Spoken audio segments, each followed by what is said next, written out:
안녕하십니까. 여우 같은 마누라와 토끼 같은 자식을 둔 40대 가장입니다.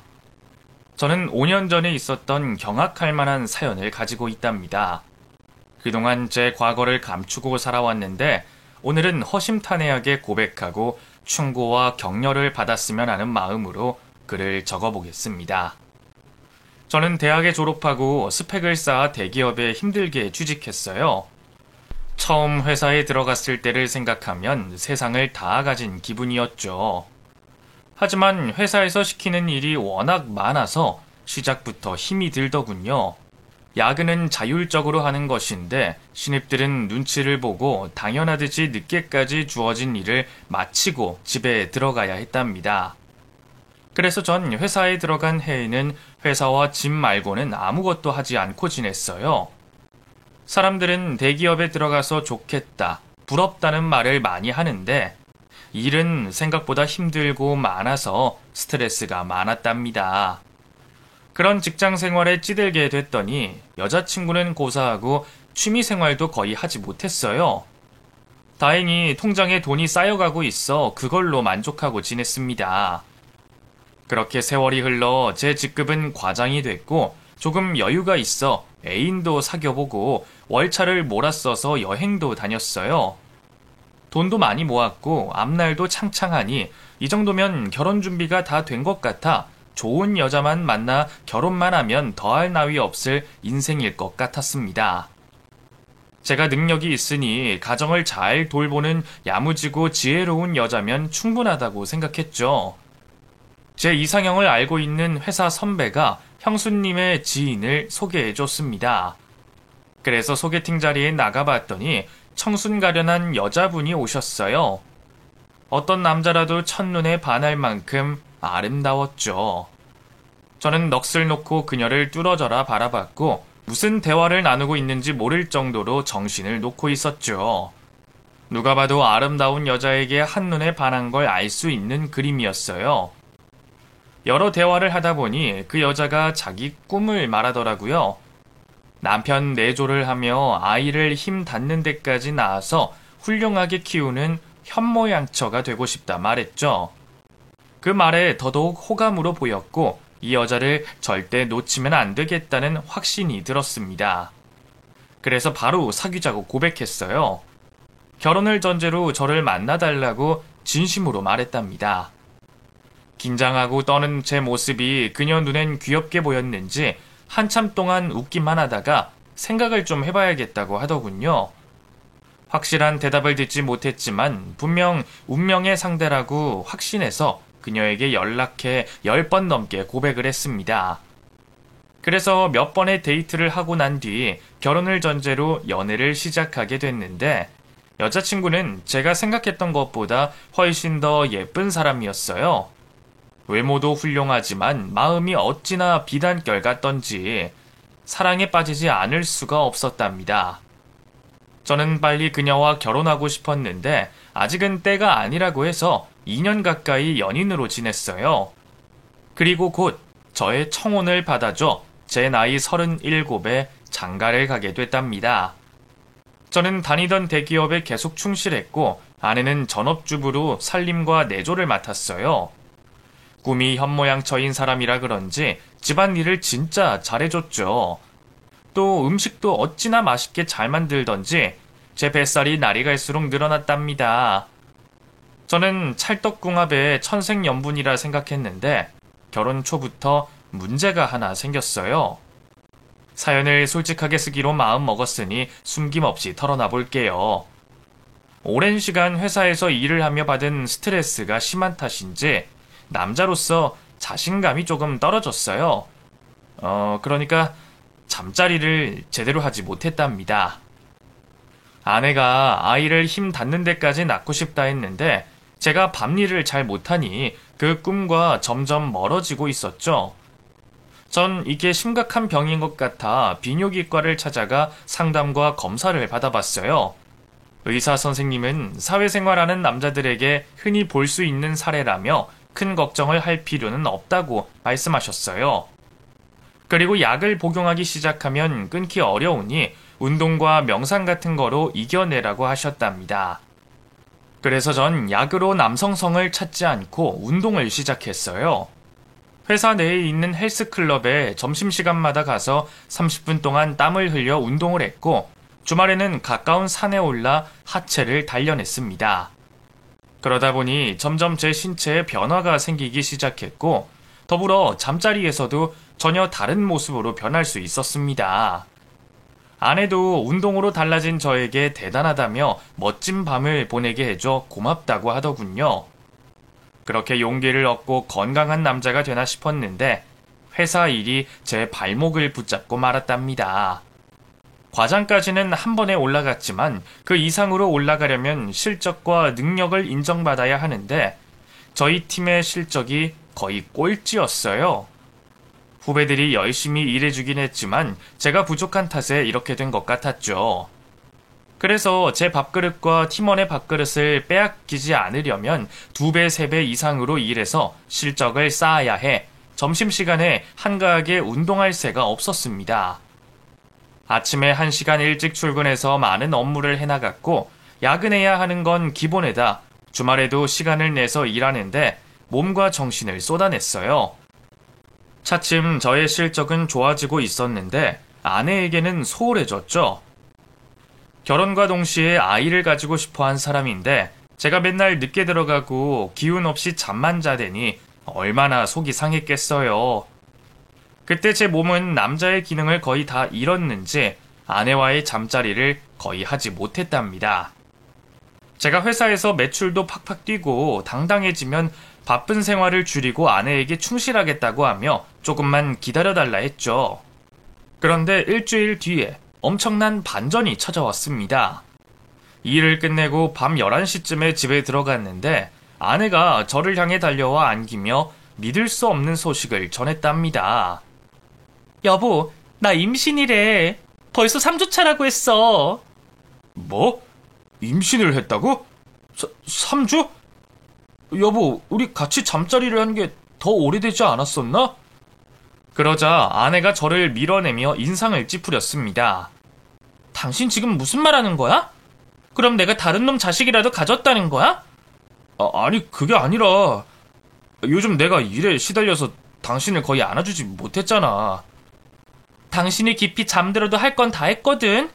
일 때문에 까먹은 모양인데 당신 꽤 강렬했어. 아내의 말을 들어보니 제가 새벽 시간에 아내를 안아줬던 기억이 스쳐 지나갔습니다. 너무 피곤하고 스트레스가 심해 그런 사실을 기억하지 못하고 있었던 거죠. 그래서 전 바로 사과하고 아내에게 임신을 축하하고 고맙다고 안아줬습니다. 그제야 마음을 푼 아내가 초음파 사진을 보여주며 빙글에 미소를 지었답니다. 그리고 가장의 어깨가 조금 무거워져서 회사에서 밀려나면 큰일이 날 것 같아 정신을 10배 이상으로 차리고 다른 팀 과장들보다 윤곽이 진해지도록 업무에 최선을 다했답니다. 한편 아내는 임신한 동안에도 집안일과 저의 내조를 훌륭하게 잘해줬고 임신 중에는 몸을 아끼라고 해서 잠자리를 거의 갖지 않았어요. 그 말을 듣자 다행이라는 생각이 들었습니다. 안 그래도 몸이 따라주지 않는 상황인데 아내에게 당분간 미안해할 일이 없는 것 같았죠. 이듬해 아내는 건강한 아들을 출산했어요. 귀엽고 잘생긴 아들을 품에 안아보았더니 세상에서 못할 일이 없을 것만 같았답니다. 목숨 바쳐 처자식을 먹여 살리고 끝까지 뒷바라지 해줘서 모자라지 않은 가장이 되겠노라 맹세했습니다. 1년 뒤 차장 진급 심사가 있어서 더 바쁘게 일해야 했어요. 아내에게 사정을 말하고 가정에 소홀히 해도 1년만 기다려달라고 사과와 부탁을 했답니다. 여보, 내가 집에 너무 무신경했지? 당신을 혼자 두고 매일 야근했던 걸 생각하면 미안해 죽을 지경이야. 그런데 내년에 차장 진급 심사가 있어서 앞으로 더 바빠질 것 같아. 당신도 알겠지만 진급에서 물 먹으면 회사에서 눈칫밥 먹으면서 자리를 언제 빼앗길지 모르면서 다녀야 해. 그럼 가장의 책임이 와르르 무너지고 말거든. 나 이해해 줄 수 있어? 그야 당연하지. 다른 것도 아니고 처자식 먹여 살리려고 전쟁터에 나가 열심히 일하는 건데 왜 기다리지 못하겠어. 여보, 인생은 길어. 나중에 얼마든지 함께할 시간이 넘쳐날 테니까 지금은 당신 일만 생각해. 진급해서 우리 식구 먹여 살릴 생각만 하라고. 아자아자 화이팅! 이해해줘서 고마워. 당신이 응원해주니까 힘이 절로 나네. 내가 결혼 하나는 정말 잘했다니까. 여보, 나랑 결혼해줘서 진심으로 고마워. 그렇게 아내의 응원에 힘입어 더 열심히 일에 전념할 수 있었습니다. 아주 바쁘게 지내긴 했지만 사랑스러운 아내를 보면 가만히 있을 수 없어 뜨거운 사랑도 가끔 했어요. 사실대로 말하면 병원에서 약을 처방받아 약의 힘으로 잠자리를 가졌죠. 그렇게 해서라도 아내와의 관계에서 소홀해지고 싶지 않았답니다. 나름 최선을 다하는 가장으로 지내려고 한 거죠.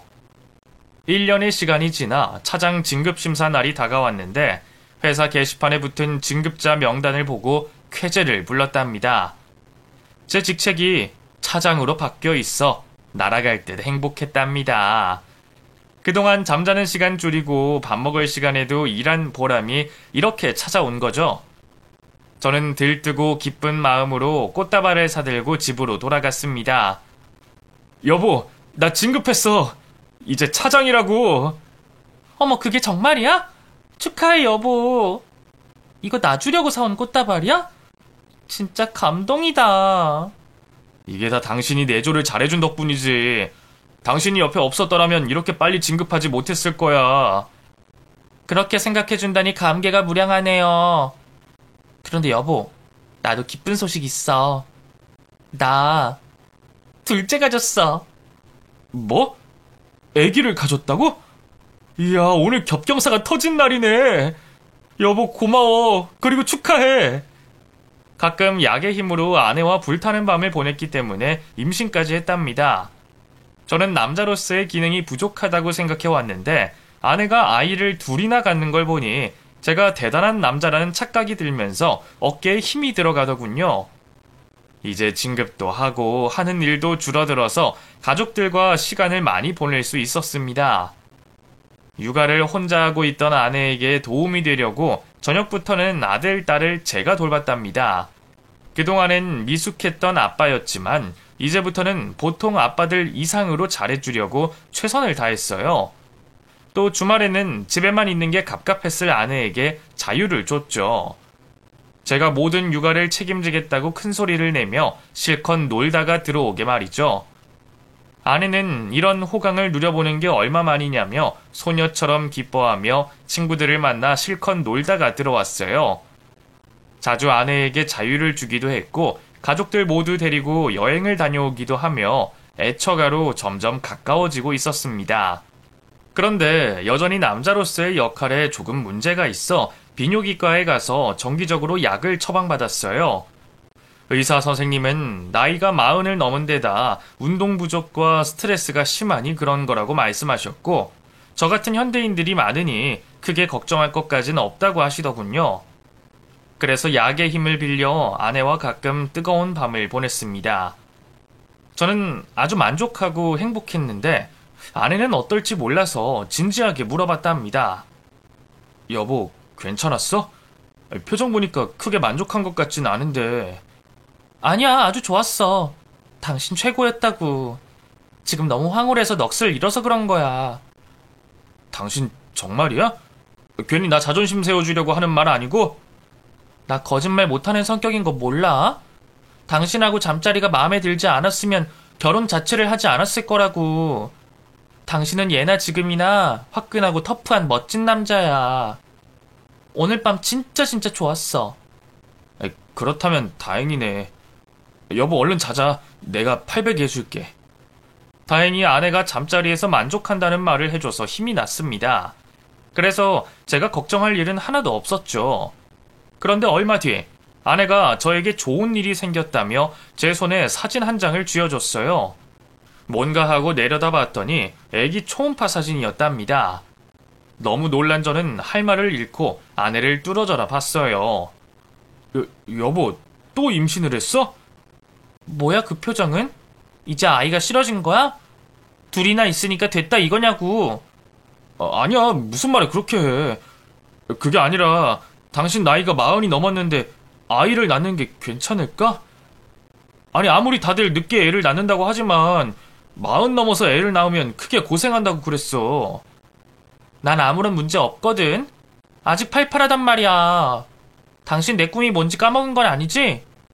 힘 닿는 데까지 애 낳아서 남편과 애들 열심히 뒷바라지하는 현모양처가 되겠다는 거 말이야. 당연히 기억하지. 그래도 난 걱정이 되네. 당신이 잘못되기라도 할까봐 무섭다고. 이 남자가 왜 이렇게 겁이 많아? 애 낳는 거 그렇게 힘들지 않거든? 그리고 벌써 둘이나 낳아봤는데 뭐가 힘들겠어? 그래, 알았어. 당신이 그렇게 기뻐하는데 내가 찬물을 뿌릴 순 없지. 여보, 축하해. 우리 셋째까지 건강하게 잘 낳아서 행복하게 살자. 사랑해. 그렇게 아내의 임신을 축하해줬고, 이번에는 아내 태교를 적극적으로 도와주기로 했답니다. 회사에서 6시 땡 하면 집으로 달려와 첫째, 둘째 애를 업고 놀아주며 아내를 편하게 해줬어요. 또 저녁상도 제가 차리기도 했고 집안 청소도 힘 닿는 데까지 도와줬죠. 아내의 배는 빠르게 불러왔고 눈 깜짝할 사이에 산부인과에 들어가 셋째 낳을 준비를 했답니다.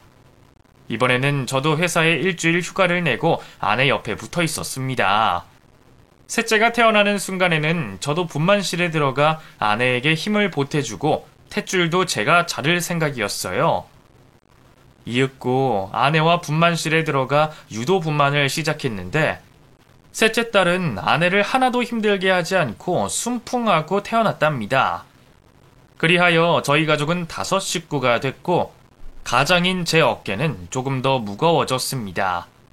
아무리 대기업 차장이라 해도 자식 셋을 부양하려면 돈을 많이 벌어야 했으니 간부급으로 올라가야겠다는 계획을 세웠어요. 아이들이 셋이나 돼서 집에만 가면 시끌벅적했습니다. 옛날 어른들은 어떻게 애를 8, 9을 낳아 키웠는지 존경심이 절로 생기더라고요. 그렇게 집에서도 회사에서도 피곤하고 힘든 나날을 보내고 있었는데 어느 날 아내가 또 초음파 사진을 들이밀며 임신 소식을 전했습니다. 뭐야? 임신? 여보, 우리가 애들이랑 같이 잤는데 어떻게 애가 생겨? 당신도 참, 애들 다 잠들었을 때 우리 둘이 슬쩍 했던 거 기억 안 나? 내가 툭툭 치면 당신이 내 옆에 왔잖아. 아, 그때 애기가 생긴 거야?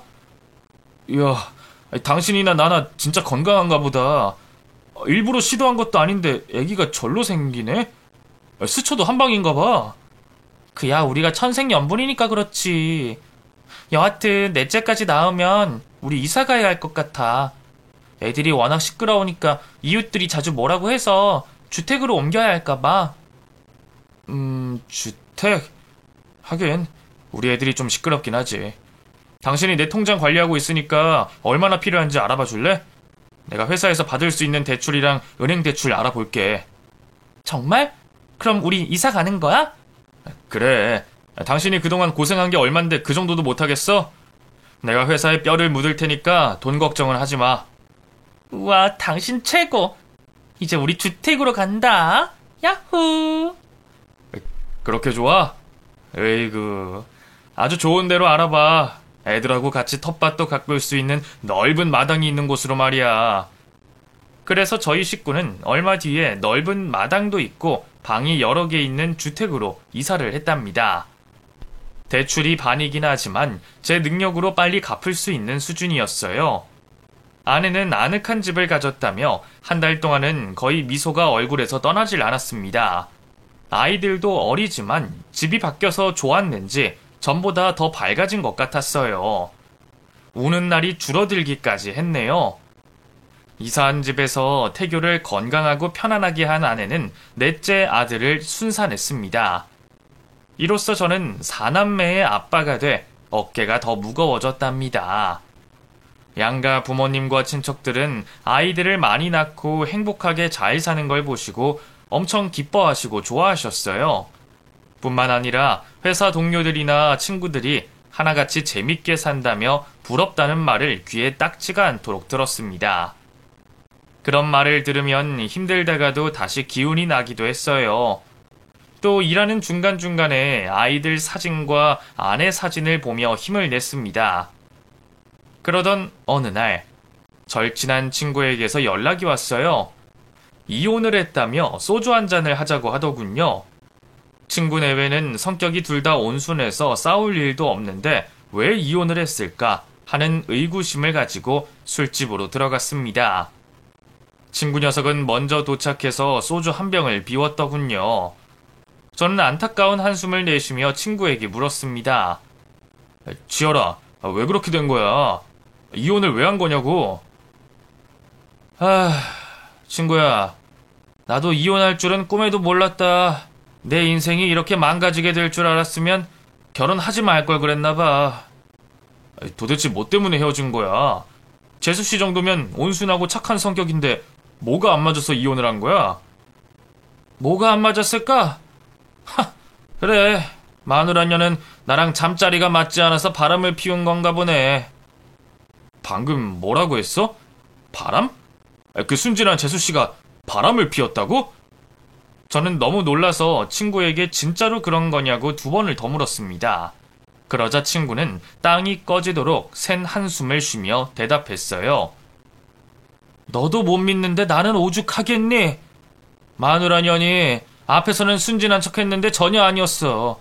뒤에서 더럽게 놀았나봐. 증거 수집해봤더니 상간남이랑 아주 살림까지 차렸더라. 내가 바보 등신이었지. 진짜 충격이다. 안 그럴 것 같은 사람이 그런 짓을 저질렀다니. 지열이 네가 많이 힘들었겠다. 그래서 이혼하고 딸은 네가 키우는 거야? 딸? 아니, 친구야. 내가 진짜 이혼한 이유는 아내의 바람이 아니야. 내 딸이 그 상간남의 핏줄이었기 때문이야. 두 년놈이 날 속이고 지들 애를 싸지른 거야. 뭐? 어떻게 그런 일이... 그 잡것들 어딨어? 그걸 가만둔 거야? 제가 분노하며 물었더니 친구가 벌써 아내와 상간남을 두들겨 패주고 이혼 소송으로 엄청난 액수의 위자료를 받았다고 하더군요. 친구는 한참 동안 한숨만 쉬면서 안주도 먹지 않고 소주만 들이켰습니다. 그러다 곧 자리에서 일어나려는지 마지막으로 저에게 조언 하나를 해주겠다고 입을 열었습니다. 야, 친구야, 너도 순진하게 모든 걸 믿지 마. 아내가 눈에 보이는 게 전부라고 생각하지 말라고. 너 자식이 넷이지? 모두 예쁘고 귀엽지? 그래도 혹시라는 게 있으니까 너도 유전자 검사 한번 해봐.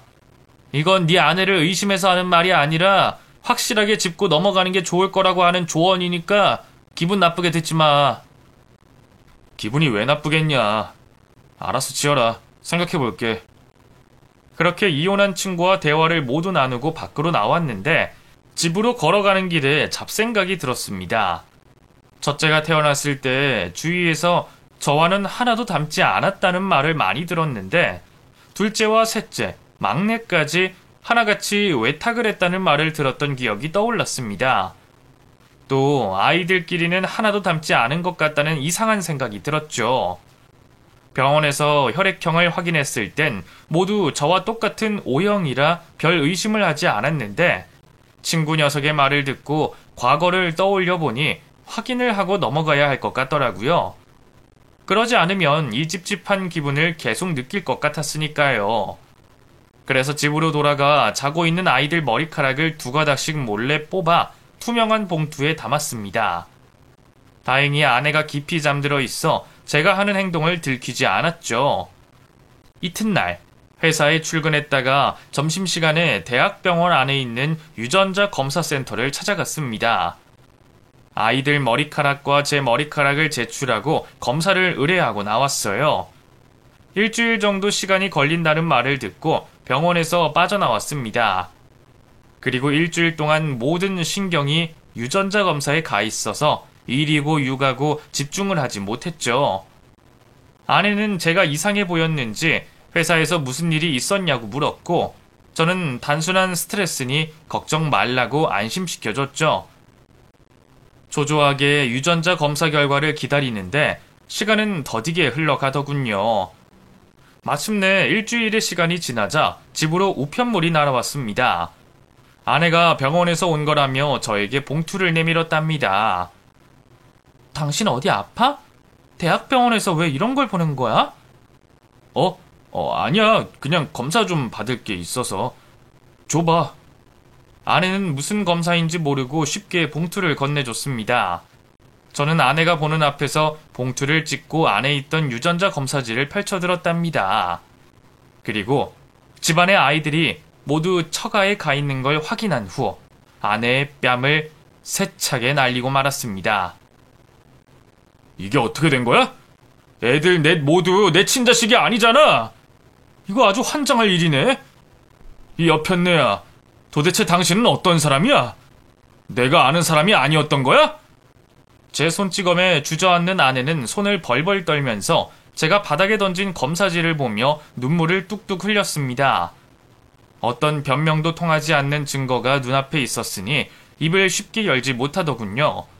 그래서 아내에게 다시 소리치며 따귀를 날렸습니다. 이 더러운 년아, 도대체 나 몰래 뭐하고 다녔길래 애들 넷이 모두 내 친자가 아닌 거야? 이게 말이 돼? 억장이 무너지고 배신감에 돌아버릴 지경이야. 가만히 있지만 말고 무슨 말이라도 해봐. 이윽고 굳게 닫혀있던 아내의 입에서 변명이 흘러나왔습니다. 그래, 나 당신 몰래 바람 피웠어. 그런데 그게 나만 탓할 일은 아니잖아. 당신이 밤일을 잘 못해서 내가 바람이 난 거라고. 지금 뭐라고 했냐? 내가 잘못 들은 거 아니지? 그러니까 니년 말은 나와의 잠자리가 만족되지 않아서 바람을 피웠다는 거야? 당신 내가 병원에서 약까지 받아먹으면서 잠자리 유지하려고 했던 거 모르니? 난 당신한테 최선을 다하려고 노력했다고. 그런데 잠자리가 마음에 들지 않아서 바람을 피웠다고? 그게 합리적인 이유라고 나한테 짓거리는 거야? 나도 처음엔 그냥 참고 살려고 했어. 그런데 마음대로 안 되는 걸 어떡해? 나도 다른 여자들처럼 홍콩 가는 기분 느껴보고 싶었단 말이야. 첩첩산중이네. 그래, 모든 건 밤일을 제대로 못한 내 탓이다. 그래서 밤일 잘하는 남자 만나서 실컷 바람 피우면서 살아온 거란 말이지? 그런데 이 정신 나간 년아, 내 아이가 아닌 다른 놈의 자식을 임신한 게 무려 4번이야. 이건 어떻게 설명할 건데? 내 핏줄이 아닌 걸 알면서도 낳은 거냐? 그건 내 꿈이 현모양처인 거 알지? 비록 바람을 피워서 임신했지만 하늘이 내려준 선물이기 때문에 아이들을 지울 수 없었어. 못할 짓 해서 천벌 받는 것보다 낳는 게 훨씬 낫다고 판단해서 낳았다고. 나도 일이 이 지경까지 될 줄 몰랐어. 정신 나간 년, 넋빠진 년. 그래서 나 하나만 속이면 아무런 문제가 없다 생각하고 줄줄이 애새끼를 낳은 거야? 이 년 진짜 무서운 년이네. 내가 제대로 속고 결혼했다고? 속긴 뭘 속아? 난 그동안 가정을 최우선으로 하는 아내로 살았고 당신 내조 열심히 해왔어. 아이들이 당신 친자가 아니지만 당신한테 행복을 가져다준 사람이잖아. 아내는 적반하장으로 컨셉을 잡았는지 끝까지 잘못한 게 없다고 하더군요. 세상에 많고 많은 여자들 중에 왜 아내를 사랑하게 됐고 결혼을 하게 됐는지 제 자신이 원망스러웠습니다. 저는 더는 참을 수 없어 아내에게 바로 제 결정을 통보했습니다. 이 미친 여자야. 이게 나한테 행복을 가져다 준 거니? 누군지 모를 놈의 자식들을 내 자식인 줄 알고 키우게 한 게 행복이냐고? 너랑은 말이 통하질 않네. 넌 내가 알던 사람이 아니었어. 천사 마스크를 쓴 악령 그 자체라고 이년아. 당장 이 집에서 나가. 당신 새끼들 처가에 있으니까 거기 가서 혼자 키우면서 살라고. 여보, 그게 무슨 소리야? 설마 나랑 아이들을 버리려고?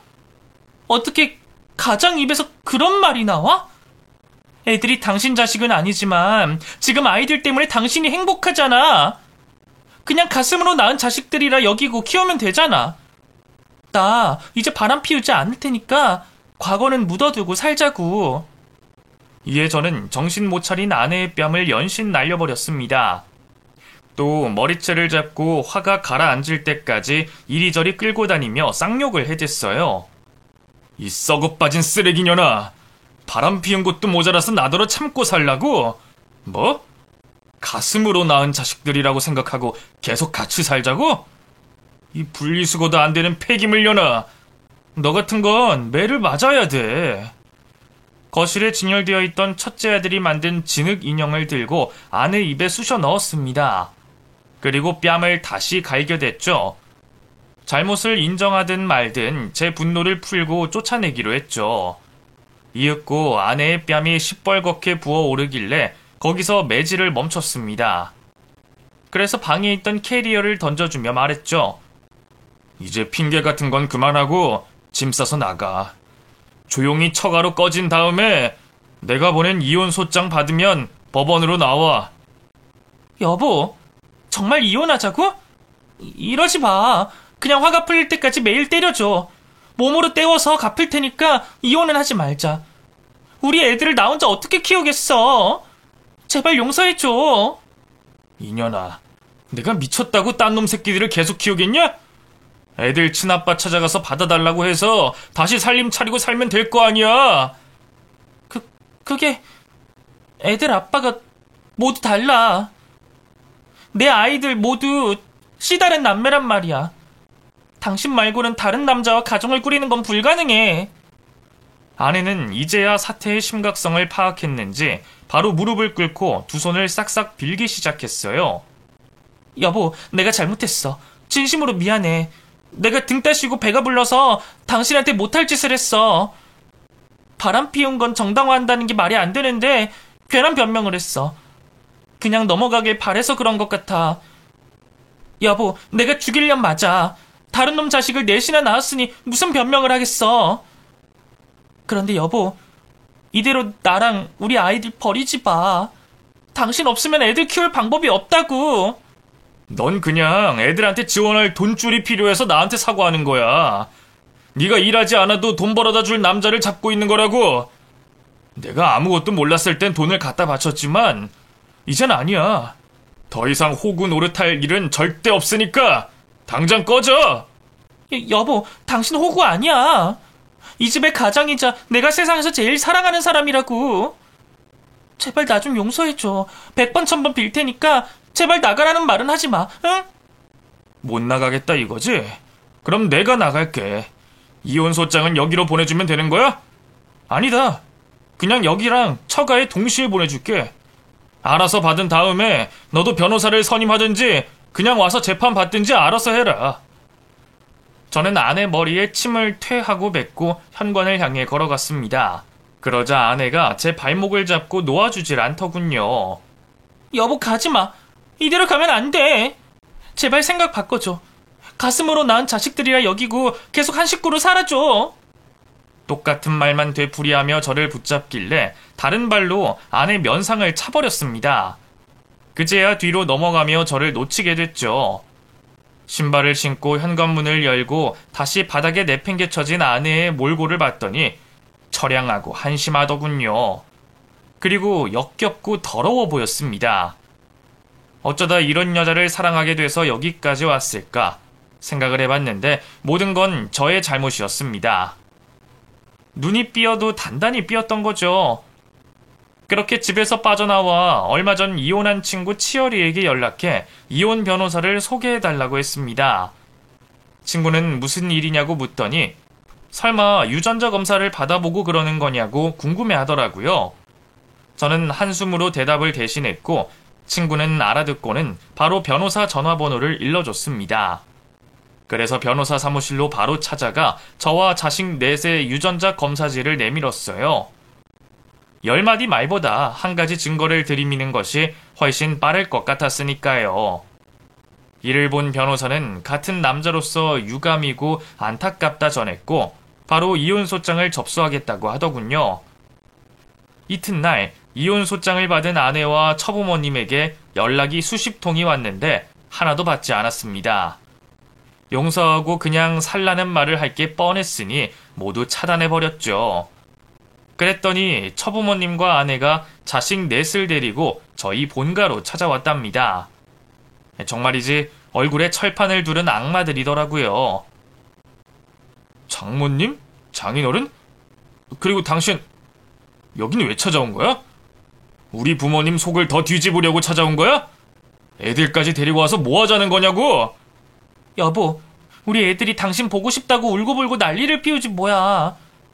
하나, 둘이, 셋째, 아름이 모두 아빠 언제 오냐고 목이 빠지게 기다리고 있었다고. 여보, 애들 좀 안아줘. 아내와 처부모님은 애들을 이용해서 제 마음을 돌릴 계획인 것 같았습니다. 하지만 저는 아이들이 제 친자가 아닌 걸 알게 된 이후로 꼴도 보기 싫었답니다. 제가 애들을 보고 반가워하지도 웃지도 않으니 사남매가 울음을 터뜨리더군요. 그러자 장인어른이 저에게 호통을 치시더군요. 이 사람아, 자네는 피도 눈물도 없어? 애들이 이렇게 아빠를 그리워하고 있는데 단칼에 잘라버리는 게 말이 되냔 말이야. 물론 내 딸이 큰 실수를 한 건 인정하네. 그렇지만 이 처자식을 버리는 결정을 한 건 자네가 잘못한 거야. 어서 모든 걸 제자리로 돌리게. 장인어른, 아니지. 이젠 그냥 아저씨라 부를게요. 이봐요, 아저씨. 지금 어디 와서 훈계를 하는 거야? 니놈 딸년이 다른 남자들하고 짝짝꿍해서 낳은 새끼들을 나더러 키우라고? 어이, 아저씨. 나는 호구 아니야.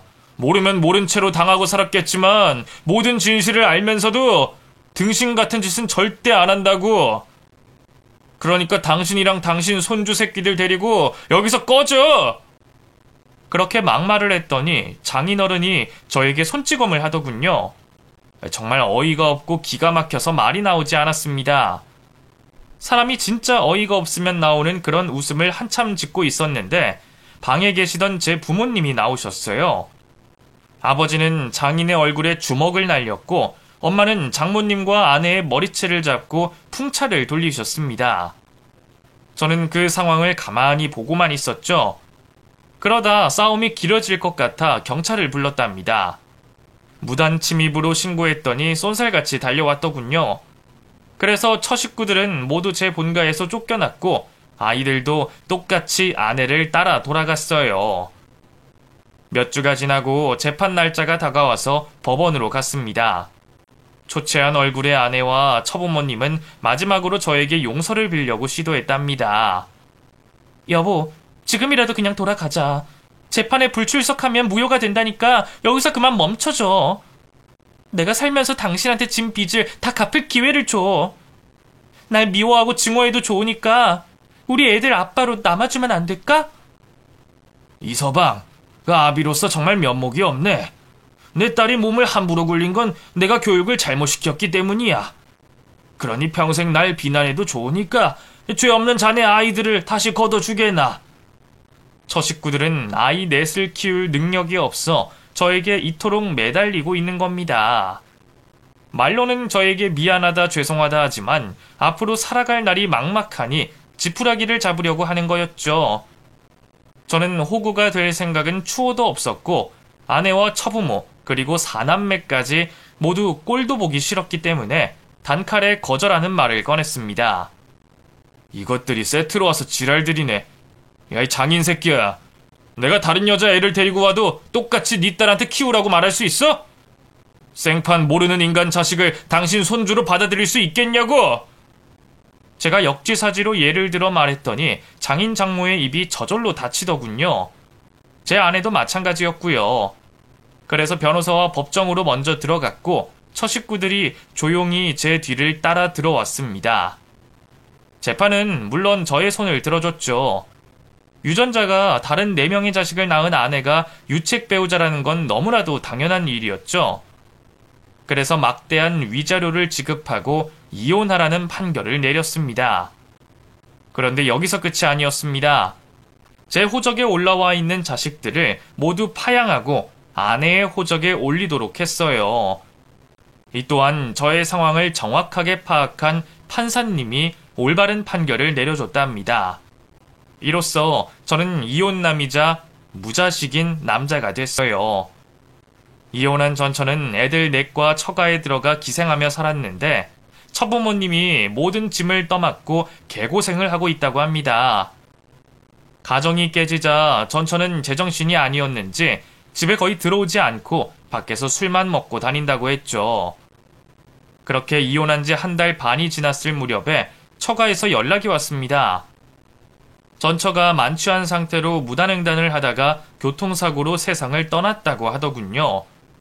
그 말을 듣는데 하나도 슬프지도 않았고 불쌍하다는 생각 역시 들지 않았습니다. 장인이 장례식장에 와달라고 부탁했는데 단칼에 거절해버렸죠. 전처는 이혼 후에 다른 밤일 잘하는 남자를 찾아다니며 굴려먹다가 그 꼴이 난 게 분명했으니까요. 그래서 전처의 명복은 개나 주라고 생각하고 말았답니다. 그런데 며칠 뒤 처부모님이 저를 찾아왔어요. 고아가 된 아이들 넷을 키워달라고 말하더군요.